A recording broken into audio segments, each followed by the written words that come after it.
अरहत वाङ्मय में कहा गया है, सल्लम कामा विषम कामा कामा आशी विशोवमा कामे पट्ठे माणा अकामा जंति दुग्गई।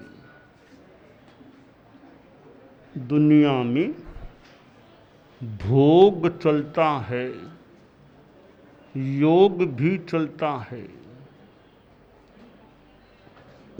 जो भोग्य पदार्थ हैं, भोग्य तत्व हैं, काम हैं, वे एक शल्य हैं। ये काम भोग विष के समान हैं, आशी विष के समान हैं। और इन काम भोगों की जो भीतर से अभिलाषा रखता है, ऊपर से भले भोग न भी करे, भीतर में भी है, तो वह भी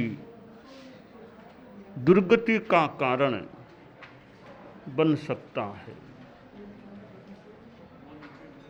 तो त्याग का मार्ग है, वह ऊपर से भी त्याग हो, ठीक है, भीतर से भी त्याग होना चाहिए।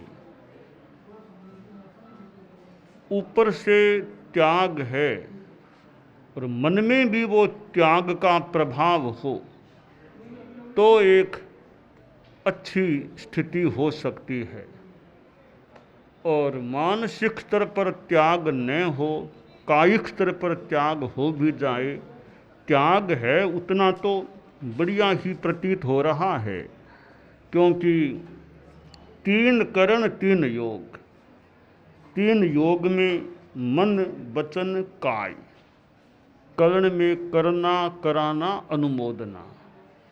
ठीक है, मन से त्याग नहीं हुआ, मन में भाव है, आकर्षण है, पर काय से प्रयोग नहीं करता, इतना संयम रखता है, उतना तो बढ़िया ही है। उपवास किया है, एक करण एक योग से त्याग कि खाने का मुझे आज त्याग है, उपवास है, तो कम से कम शरीर से तो नहीं खा रहा है, मन में मान लो है आकर्षण, तो त्याग किया है, वो शरीर से खाने का किया है, तो उतना तो उसको एक तरह से लाभ है या हानि से बचाव है। तो यूँ तो जितना त्याग करे उतना अच्छा है। 3 करण 3 योग से वस्तुतः विरक्ति हो जाए, पापों से, भोगों से, रागों से, द्वेषों से, सबसे, वो तो बहुत ही ऊंची बात है। 3 करण 3 योग से न कर सके तो जितना करे उतना अच्छा है। 2 करण 3 योग से करे, 1 करण 1 योग से करे, जितना करे उतना अच्छा है। जितना गुड़ डालेंगे उतना मीठा हो जाएगा। लपसी है, जितना गुड़ डालो उतनी लपसी मीठी हो जाएगी। थोड़ा डालोगे तो थोड़ी मिठास आएगी, ज़्यादा गुड़ डालोगे तो ज़्यादा मिठास आ जाएगी। तो यह धर्म का जो मार्ग है, इसमें मन का भी महत्व है और यूँ शरीर का भी महत्व है, वाणी का भी अपना महत्व है। तो जितना त्याग संयम आदमी करे उतना बढ़िया है, अच्छा है। ऊपर से त्याग किया वो बढ़िया, वो भी बढ़िया है। अब अंदर से भी त्याग हो जाए, नीचे से भीतर से भी त्याग हो जाए, तो उसका और ज़्यादा महत्व है। श्रावक सामायिक करता है। अब एक श्रावक 2 करण 3 योग से सामायिक करता है।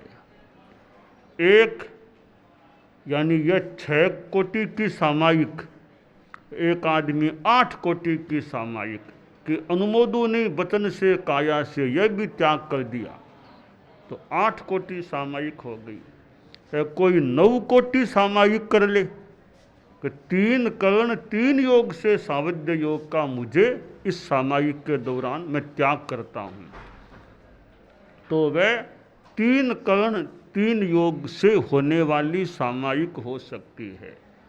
इस प्रकार श्रावक की सामायिक के 3 प्रकार हो जाते हैं। 6 कोटि की सामायिक यानी 2 कर्ण 3 योग से त्याग। 8 कोटि की सामायिक यानी अनुमोद करने का, कराने का त्याग है, मन से, वचन से, काया से, अनुमोदन का वचन से, काया से। तो ये 8 कोटि सामायिक।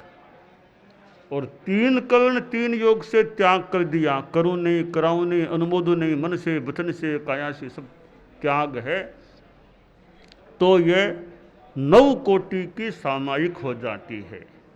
तो ये 6 कोटि, 8 कोटि, 9 कोटि, यों श्रावक की सामायिक 3 प्रकार की हो सकती है। तो पूनिया श्रावक जिसका नाम भी चलता है, सामायिक करता था, सामायिक का अपना महत्व है। और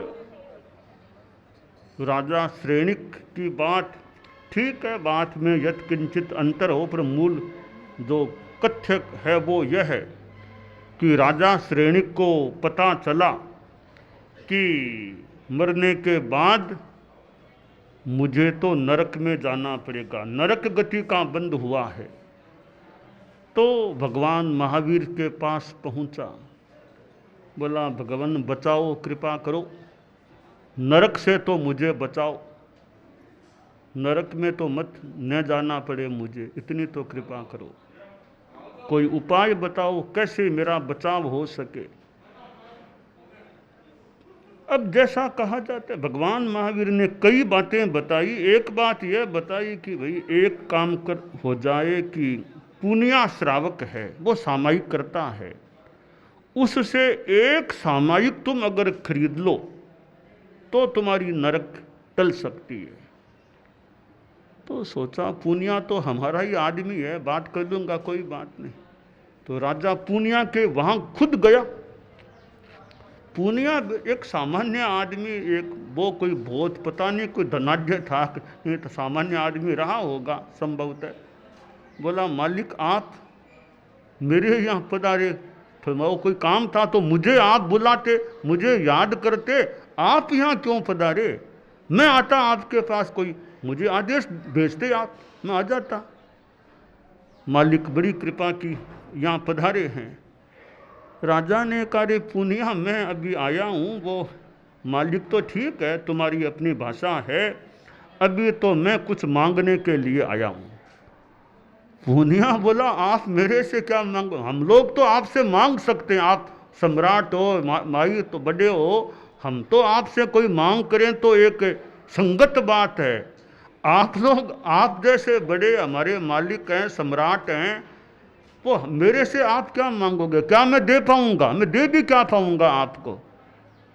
राजा बोला पुनिया तुम्हारे पास ऐसी चीज है वो मुझे चाहिए, वो तुम दे दो मुझे।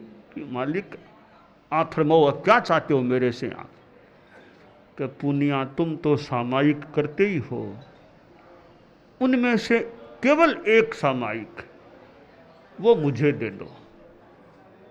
पुनिया तुम चिंता मत करना, मैं पैसा पूरा चुका दूंगा, जो भी तुम्हारा मूल्य हो मुझे बता दो, मैं चुका दूंगा।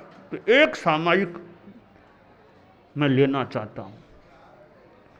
पुनिया ने सोचा रे सामायिक को बेचा कैसे जाए, धर्म को बेचा कैसे जाए, वो तो करने की है, खुद करनी होती है। तो अब मैं अपनी शैली में मान लो बात बता रहा हूं। पुनिया बोला मालिक आपको किसने कहा कि सामायिक खरीदो मेरे से? कहा किसने आपको? भगवान महावीर ने कहा है। अगर अगर अगर पुनिया सा सामायिक खरीद लो तो तुम्हारी नरक टल जाएगी। तो मैं तो उनके फरमाने से आया हूं। तो अच्छा भगवान महावीर ने फरमाया है, अच्छा है मेरे से खरीदने के लिए? तो आप मालिक एक बात है कि मैं श्रावक हूं, अप्रामाणिकता तो करना नहीं चाहता, बेईमानी मैं करना नहीं चाहता, श्रावक हूँ, धार्मिक हूँ, तो ज़्यादा तो पैसा मैं लूँ कैसे? आपसे कम भी क्यों लूँगा? जितना मूल्य हो तो आपसे कम भी क्यों लूँगा, पूरा लूँगा। पर मुझे यह जानकारी चाहिए कि एक सामायिक का मूल्य होता कितना है, वो आप मुझे बताओ पहले, फिर अगली बात करें। अच्छा, कितना मूल्य है कि वो तो कौन बताए, आप भगवान महावीर से पूछो कितना मूल्य है सामायिक का, अगली बात बाद में करें। तो ठीक है, मैं जाता हूँ महावीर प्रभु के पास। राजा भगवान महावीर के पास पहुंचा, बोला भगवान पूर्णिया से मैं मिल करके आ गया हूँ, वो संभवतः दे देगा सामायिक। तो इतनी सी बात है कि एक सामायिक का मूल्य कितना, वो निर्णय आप कर दो, फिर जो हमारा लेन देन होगा हम आपस में कर लेंगे। आप इतना सा बता दो एक सामायिक का कितना मूल्य है। भगवान महावीर ने कहा, श्रेणिक तुम अपना सारा राज्य भी दे दो तो भी एक सामायिक का मूल्य पूरा नहीं हो पाएगा। तब श्रेणिक ने सोचा, रे पूरा राज्य देने पर भी मूल्य पूरा चुकता नहीं होगा तो फिर तो बात ही खत्म है।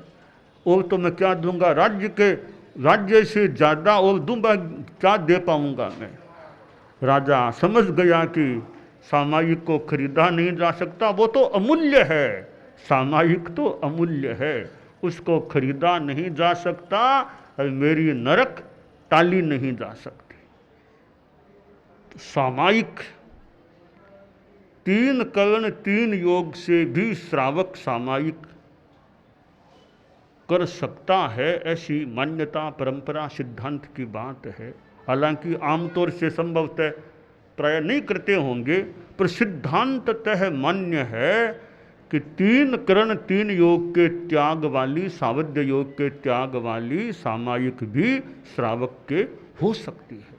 परंतु जानने की बात यह है, कोई श्रावक कर भी ले, 3 कर्ण 3 योग से भी त्याग कर दे तो साधु के त्याग के बराबर नहीं हो सकता। साधु के जो 3 कर्ण 3 योग से त्याग है, उस कोटि के त्याग श्रावक नहीं कर सकता। जिंदगी भर के त्याग हैं साधु के, वो तो अलग बात है, वो बात अलग है कि वो जिंदगी भर के त्याग हैं। श्रावक के एक मुहूर्त के त्याग, वो अलग बात है।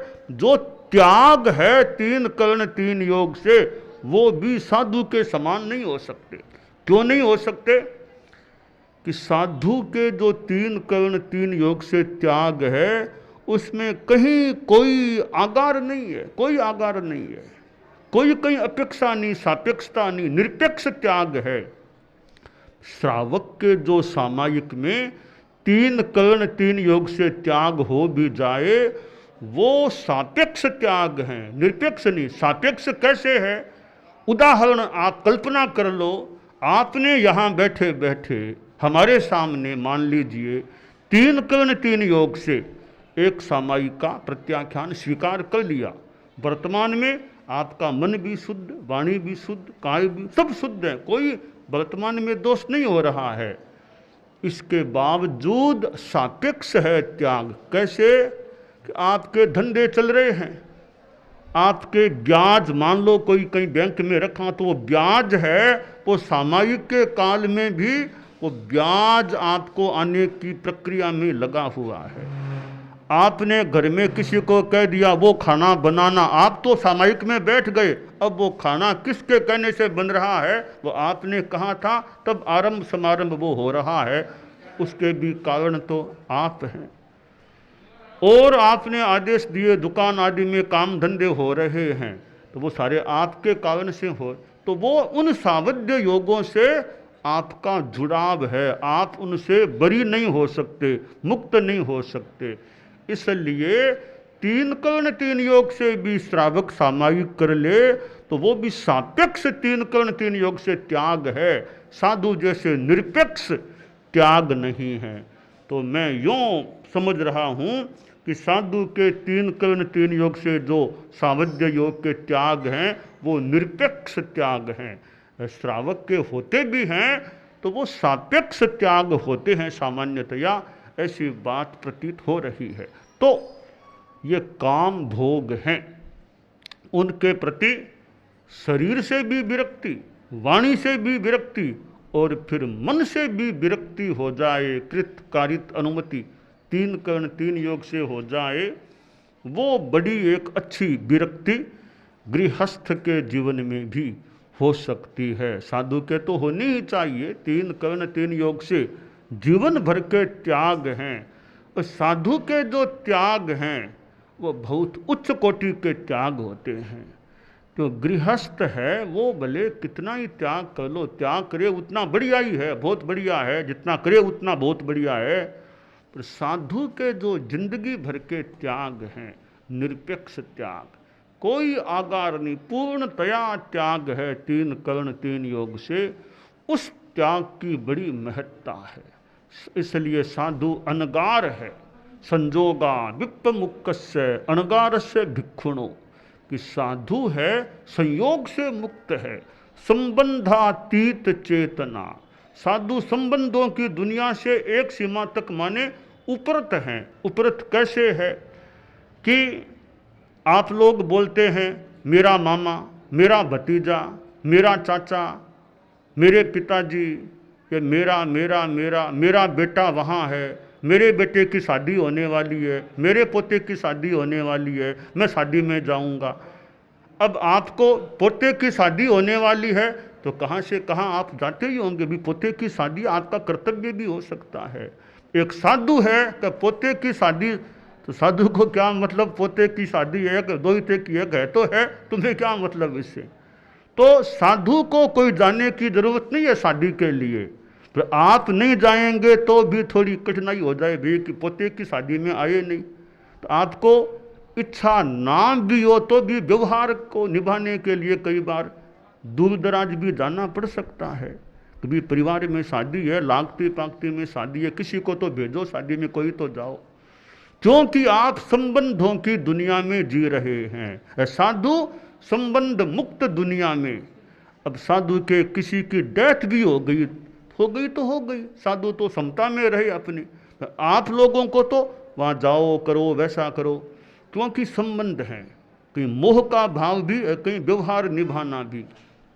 तो संजोगा विप्र मुक्कस्य, साधु संयोग विप्र मुक्त रहे। और अनगारस्य, साधु के अगार नहीं, घर मकान नहीं, साधु का अपना कोई मकान नहीं, ये मेरा मकान मेरा मकान। आप तो कह सकते हो मेरा मकान है, मेरा घर है, मेरा घर है, मेरे घर में आओ। तो साधु का मेरा कोई घर नहीं है, घर के त्यागी अनिकेत। साधु अनिकेत कह दो, अनगार कह दो, साधु का कोई घर बार नहीं, घर के त्यागी हैं। और भिक्षुणों, साधु भिक्षु हैं, भिक्षा से जीवन चलाने वाले हैं। भिक्षा से भोजन प्राप्त होता है, भिक्षा से पानी मिलता है, भिक्षा से कई चीज़ें मिलती है। तो गृहस्थ है उसका तो अपनी सामग्री अपने पास हो सकती है। तो साधु भिक्षा करे तो कोई गलत बात है, साधु का एक अधिकार है साधु को मांगने का, वो एक त्यागी पुरुष है। तो गृहस्थ हैं उसके लिए हाथ फैलाना मांगना कोई गौरव की बात नहीं होती है, क्योंकि गरीबी है तो वो गौरव को गंवाना है। गरीबी गौरव गंवाना अमीरी अभिशाप है, मांग खाना मान खोना मानसिक संताप है, मानसिक। तो गृहस्थ और मांग मांग कर खाना पड़े तो यह एक गौरव की बात नहीं होती। तो गारहस्थ में तो मांगना थोड़ा एक शर्म की बात हो सकती है। साधु को मांगने का अधिकार है, वो त्यागी है, इसलिए वो घरों में जाए, घरों आदि में भिक्षा ले, कोई दिक्कत की बात नहीं है। तो ये काम भोग संसार के हैं, इनसे भीतर से भी विरक्ति हो जाए वो बड़ा त्याग हो सकता है। तो हम सभी के जीवन में वो त्याग की चेतना पुष्ट हो।